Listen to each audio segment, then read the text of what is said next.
Bonsoir à toutes et à toutes, bienvenue sur Art Up, les artistes sont sympas. Alors ce soir, j'ai l'honneur et le privilège de recevoir Scarabée. Coucou Daniel, Coucou, ça va? Et toi? Très bien, merci. Je suis très contente d'être là. Ben écoute, c'est un plaisir de te recevoir. Bonjour à Vanessa également, qui s'occupe de toi. Oui, c'est ça. C'est ça? Oui. Tu es auteur? Oui, c'est ça, auteur de ce titre notamment, du titre que j'ai sorti. Et puis, ça m'est arrivé d'écrire pour d'autres personnes.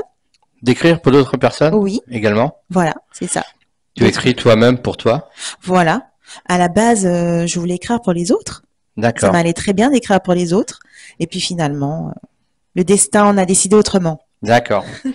Et quels ont été tes premiers pas dans l'écriture? Alors, les tout premiers ou dans l'écriture de chansons? Ouais, dans l'écriture de chansons, dans les tout premiers. Oui, alors c'est le premier titre que j'ai écrit, c'est Super Maman. Super Maman, un zouk love interprété par Maéré Moutamal. Voilà, c'est un titre qui m'est venu parce que en fait, je me suis posée et je me suis, comment dire, Super Maman en fait, c'est un peu une déclaration d'amour à un enfant, mais aussi un peu une promesse, la promesse d'un engagement. Voilà. Donc dans ce titre, on dit, on dit, je te promets en quelque sorte, de me battre pour toi. Je te promets de me battre pour ton avenir. C'était le premier titre que j'ai écrit. Et quels ont été tes premiers pas dans la musique? Tu as commencé comment et à quelle occasion? J'ai commencé par faire du piano, puisque j'ai fait du piano pendant à peu près 7 ans. D'abord des cours particuliers, puis ensuite à l'école de musique en Guyane, là où je suis née. C'est ça. Et puis ensuite, j'ai joué dans des orchestres. Actuellement, je joue encore dans des orchestres qui animent des bals, des podiums, etc. J'ai aussi accompagné des artistes de la scène reggae dancehall en Guyane. Et puis voilà, j'ai aussi du coup pris des cours de chant, par exemple. Voilà, quand j'étais jeune. T'es toujours jeune? Ah, faut pas dire ça, à ce qui paraît, faut pas dire quand j'étais jeune. Hein? Des parents dans la musique? Oui, Ouais. c'est ça. Mon père, guitariste. Guitariste? Maman? Non. Non. Danseuse, elle adore, enfin dans le sens comme tout un chacun qui aime danser, mais pas plus. Et comment tes parents ont-ils réagi lorsque tu as exprimé ta passion pour la musique? Eh bien, c'est étonnant, mais ce n'est pas vraiment mon père qui m'a, alors qu'il est guitariste, enfin qu'il fait de la guitare, ce n'est pas lui qui m'a vraiment poussé. C'est plutôt en fait un autre membre de ma famille qui un jour m'a appris 2-3 notes sur le piano et puis il a dit à mes parents mais il faudrait l'inscrire à des cours de piano. Voilà. Alors du coup, tu as fait du piano? Voilà, c'est ça. J'ai fait du piano grâce à lui, en fait, grâce D'accord. à cette personne pendant au moins 7 ans. Et je la remercie d'ailleurs. C'est grâce à lui. Voilà. Il a cru en moi. À quel moment de ton enfance as-tu réalisé que la musique serait une part importante? Hmm. Euh, Est-ce que c'était pendant l'enfance? Ou peut-être après? Oui, voilà. C'était à l'adolescence, quand j'ai vu justement mon père en répétition dans son orchestre. Je me suis dit, waouh, c'est ce que je veux faire. Je veux être dans un groupe de musique moi aussi. Quelles sont tes sources d'inspiration pour écrire? Alors c'est intéressant parce que euh, en fait l'écriture de chansons, y a-t-il une source d'inspiration? Je crois que comme toi, comme tous ceux qui aiment la musique, on intègre en fait. On a écouté et puis c'est en nous. Et après, on s'en sert sans même le savoir. Donc, il y a évidemment de grandes chansons françaises qui m'ont inspirée. Comme, alors je n'ai pas forcément les titres des paroliers, mais de grandes chansons françaises. Tout à l'heure, je parlais de Jean-Jacques Goldman, ce genre de chansons. J'ai beaucoup écouté de la musique de variété française. Je pense que c'est ça aussi qui m'a inspirée. C'est pour ça aussi que j'aime beaucoup la langue française. J'aime beaucoup écrire en français, parce que je pourrais écrire en créole guyanais, mais je suis bien inspirée en français. Ouais. Comment ton environnement culturel a-t-il influencé ton parcours musical? Eh ben, c'est pareil, hein. Je pense que notre culture, on l'ingère, on l'intègre au quotidien et que on la digère et qu'après, en fait, elle ressort sans même qu'on, comment dire, qu'on le perçoive. C'est-à-dire que, bah, comme on est entouré, par exemple en Guyane, on écoute beaucoup de choses qui viennent enfin, c'est un peu bête ce que je dis parce que c'est partout pareil. Mais dans mon enfance, j'ai été bercée par le compas. J'ai été bercée, donc musique haïtienne, par le soukous, musique africaine, par même le cha-cha, musique latine, etc. Et puis donc, en Guyane, on écoute beaucoup de choses en fait, toutes les influences. Donc voilà.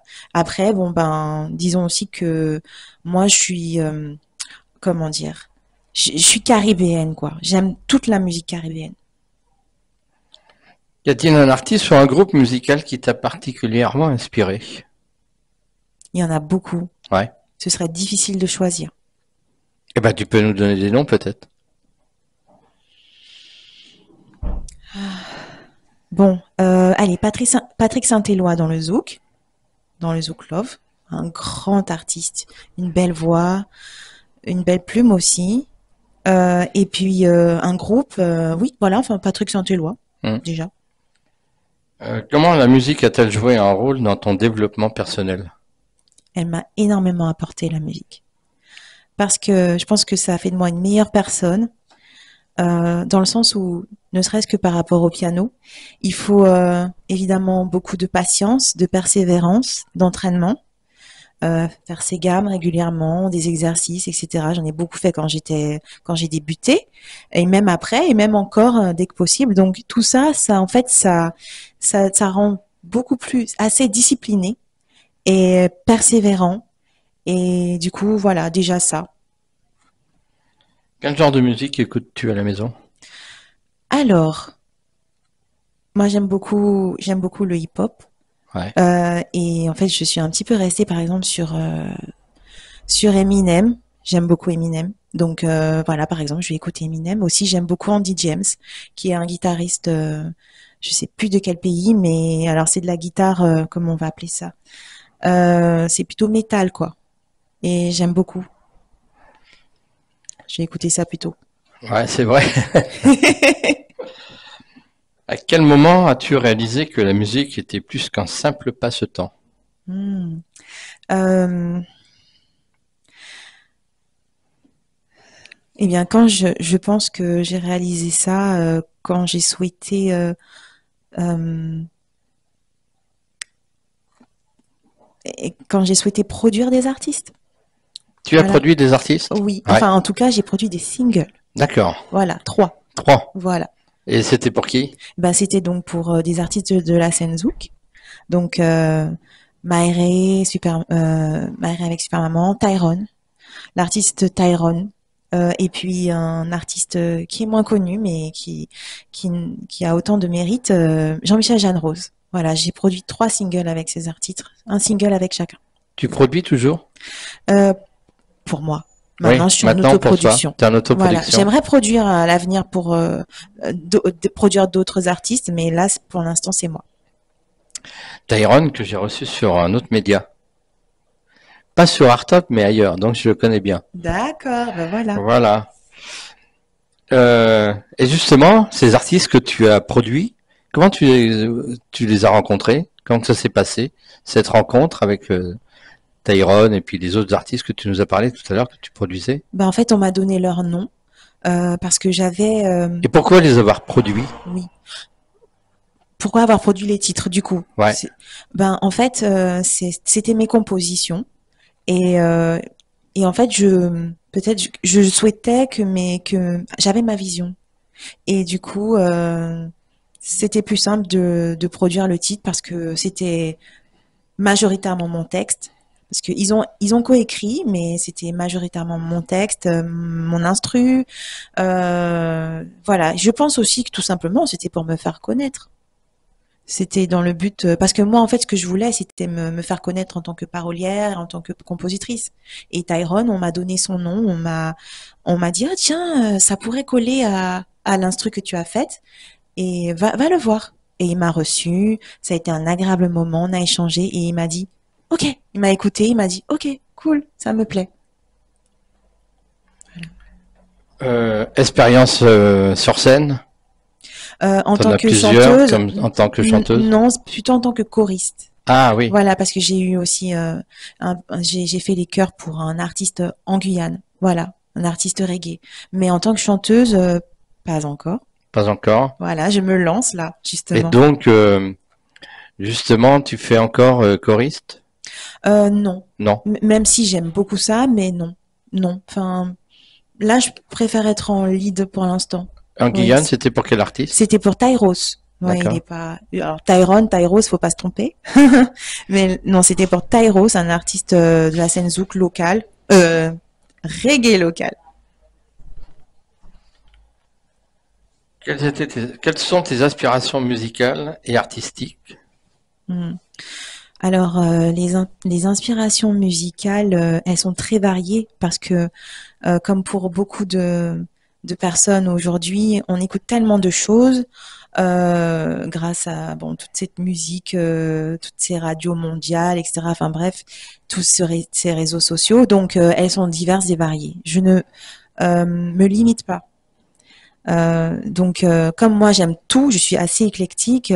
J'aime le reggae, j'aime le reggaeton, j'aime la salsa. Donc voilà, dans ma vision artistique, j'espère musicale, j'espère que ça se ressentira, je pense, que j'aime tout et que je suis influencée par tout. Projet pour 2024-2025. Alors si tout se passe bien, il y a d'autres titres qui vont arriver. Ouais. Et justement, des titres toujours quand même avec une base de zouk, mais il y aura des titres qui iront un peu vers d'autres enfin qui seront influencés par d'autres styles. En solo?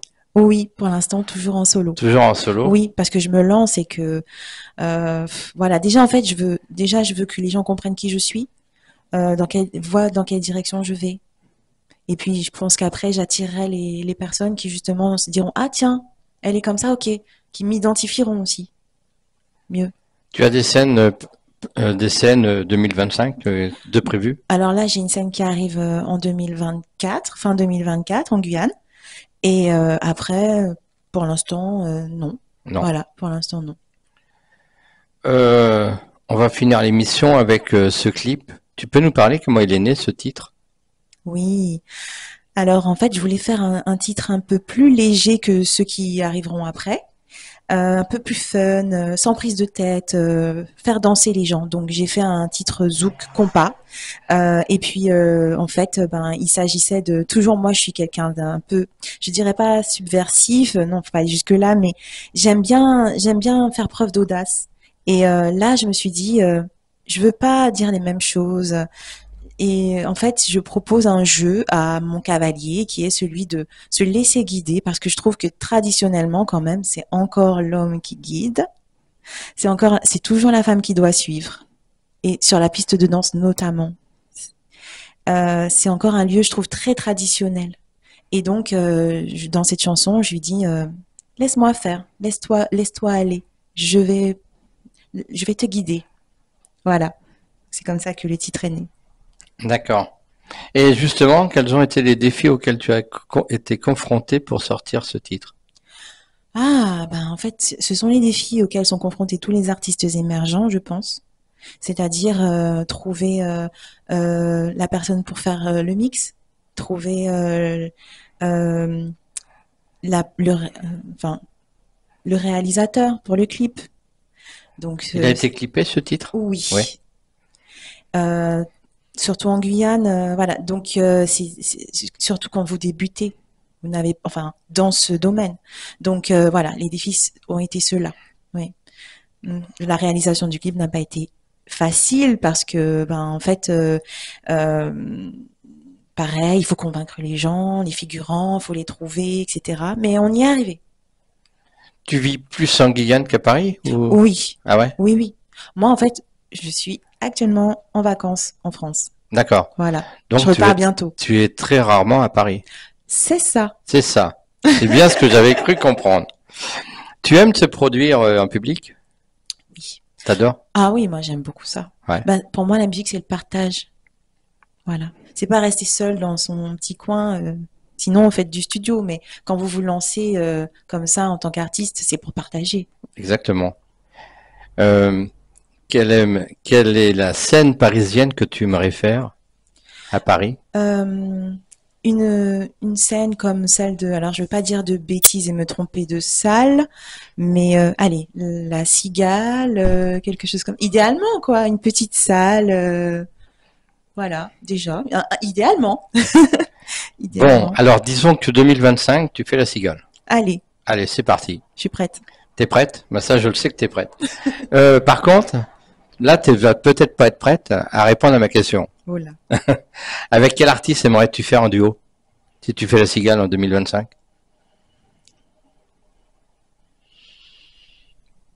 Ah Pas là facile comme là, question, mais hein. non, c'est pas facile. Et puis surtout, pff, allez, Mademoiselle K, mais rien à voir, hein.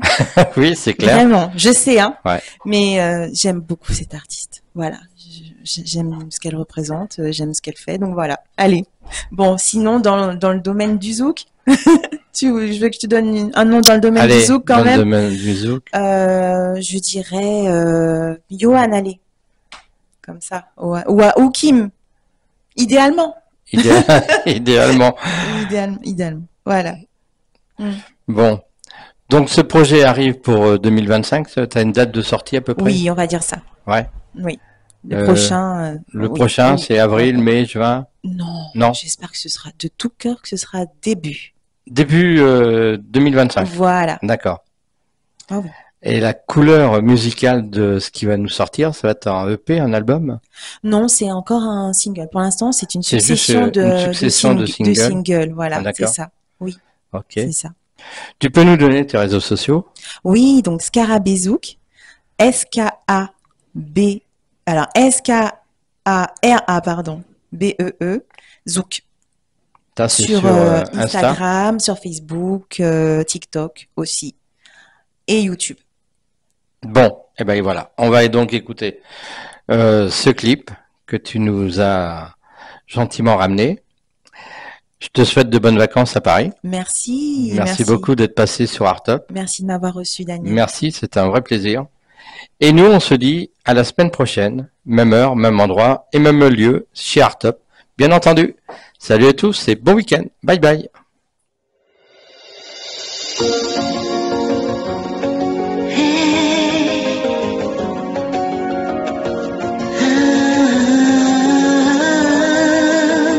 Scarabée, laisse-moi te guider, laisse-moi te guider.